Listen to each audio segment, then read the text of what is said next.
Bangsa Indonesia adalah bangsa yang majemuk. Hal ini ditandai dengan beragamnya suku bangsa, agama, ras serta kebudayaan yang ada.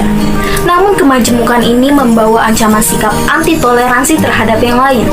Aneka konflik akibat sikap ini misalnya amuk massa, konflik bernuansa sara, dan aneka peristiwa tragis lainnya. Jika hal ini dibiarkan berlarut-larut, bukan hanya akan mengancam, namun akan membinasakan karakter negara bangsa Indonesia yang majemuk, bahkan lebih lanjut, mungkin Indonesia akan mengalami kolaps sosial kebangsaan. Dalam menghadapi kemajemukan itu diperlukan kepekaan terhadap identitas sekunder dengan paham multikulturalisme, di mana menekankan keberagaman kebudayaan dalam kesederajatan.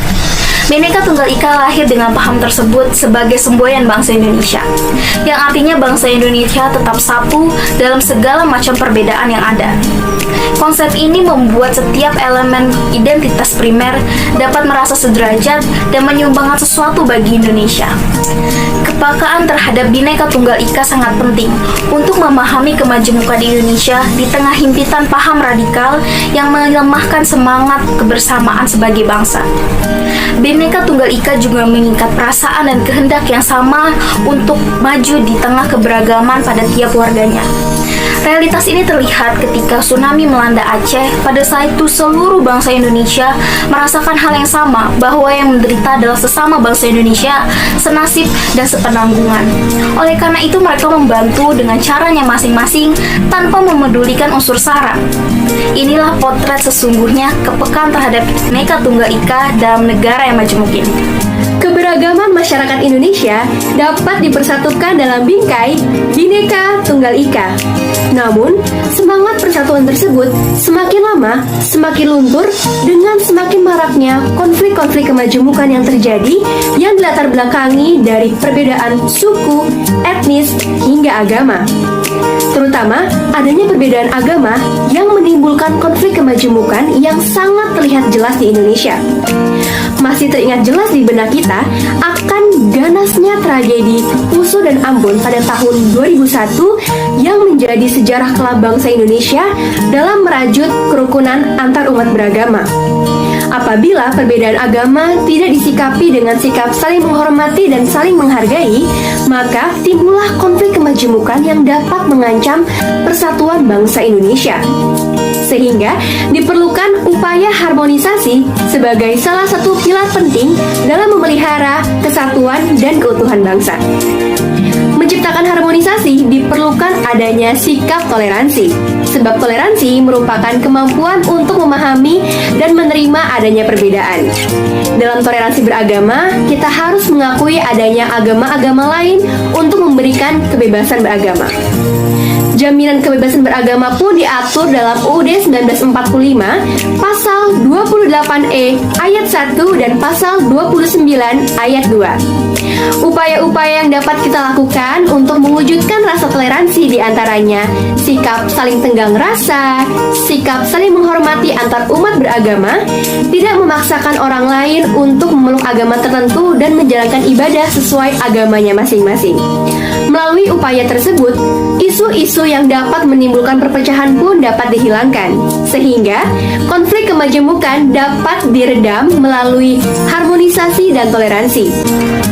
Selanjutnya saya akan membahas tentang relasi kemajemukan dengan identitas nasional. Sebelumnya sudah dijelaskan kan apa itu kemajemukan apa saja yang ada di negara kita ini.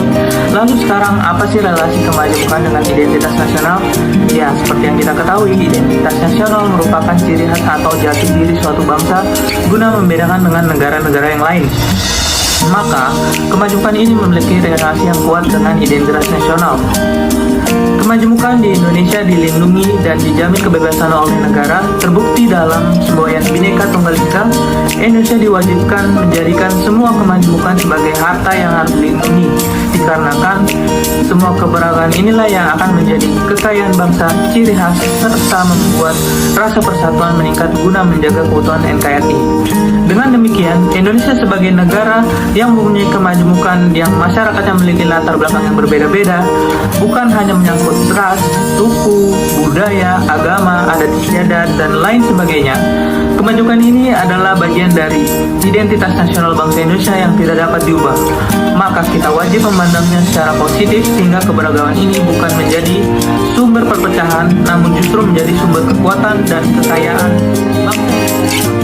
Untuk memperkokoh identitas nasional, setiap negara memiliki bendera negara, lambang negara, bahasa negara, dan lagu kebangsaan. Salah satu cara memperkokoh persatuan dan kesatuan dapat ditempuh dengan mengimplementasikan Pancasila sila ketiga, yaitu sifat dan keadaan negara yang sesuai agar terwujud satu kesatuan.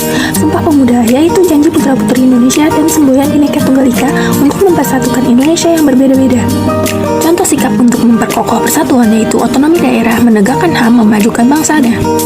Keragaman masyarakat merupakan identitas yang harus dijaga karena sejak awal Soekarno bercita-cita membangun negara semua buat semua yang tidak hanya untuk satu orang, golongan maupun kelompok tertentu. Kunci kekuatan Indonesia yaitu memperkuat identitas bangsa serta membangun persatuan dan kesatuan yang kokoh dari seluruh komponen bangsa melalui penguatan kesadaran bela negara sebagai modal kekuatan persatuan dalam menghadapi setiap tantangan. Cara bangsa Indonesia dalam memperkokoh persatuan dan kesatuan di antara para warganya yaitu menjaga semangat persatuan dan kesatuan untuk mewujudkan cita-cita bangsa Indonesia sebagaimana tercantum di dalam pembukaan Undang-Undang Dasar tahun 1945 alinea keempat. 4 cara memperkokoh persatuan dan kesatuan. Yang pertama, mengamalkan nilai-nilai Pancasila, diantaranya menjaga kerukunan, tolong-menolong, saling menghormati, gotong royong di antara warga masyarakat, yaitu bekerja sama, membersihkan lingkungan, membangun tempat ibadah, tolong-menolong saat terjadi bencana alam untuk meningkatkan solidaritas dan rasa kekeluargaan dengan sesama. Musyawarah mufakat untuk menyelesaikan masalah agar mencapai keputusan yang dianggap paling utama berdasarkan hati nurani, akal sehat, dan dapat dipertanggungjawabkan. Yang terakhir, mengukuhkan pemahaman tentang alat pemersatu bangsa, yaitu untuk menjaga keutuhan NKRI. 5 alat pemersatu bangsa yaitu dasar negara Pancasila telah ada dalam segala bentuk kehidupan rakyat Indonesia. Bahasa negara sebagai bahasa nasional dan bahasa persatuan. Pada unsur ketiga, dari Sumpah Pemuda merupakan pernyataan bahwa bahasa Indonesia merupakan bahasa persatuan. Bendera merah putih sebagai bendera kebangsaan merupakan bendera perjuangan bangsa dan simbol kemerdekaan. Arti warna merah melambangkan keberanian bangsa sementara putih melambangkan niat yang suci.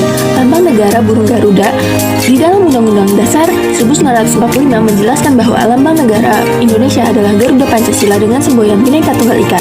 Warna emas pada burung Garuda melambangkan kemuliaan. Perisai di tengah melambangkan pertahanan negara Indonesia. Lagu Kebangsaan Indonesia Raya diciptakan oleh W.R. Supratman yang ditetapkan sebagai lagu kebangsaan Indonesia. Sebagai bangsa Indonesia, kita harus mempertahankan alat-alat pemersatu bangsa Indonesia dan memegang teguh semboyan Bhinneka Tunggal Ika, serta selalu menjaga persatuan dan kesatuan sehingga kehidupan yang rukun, serasi dan harmonis.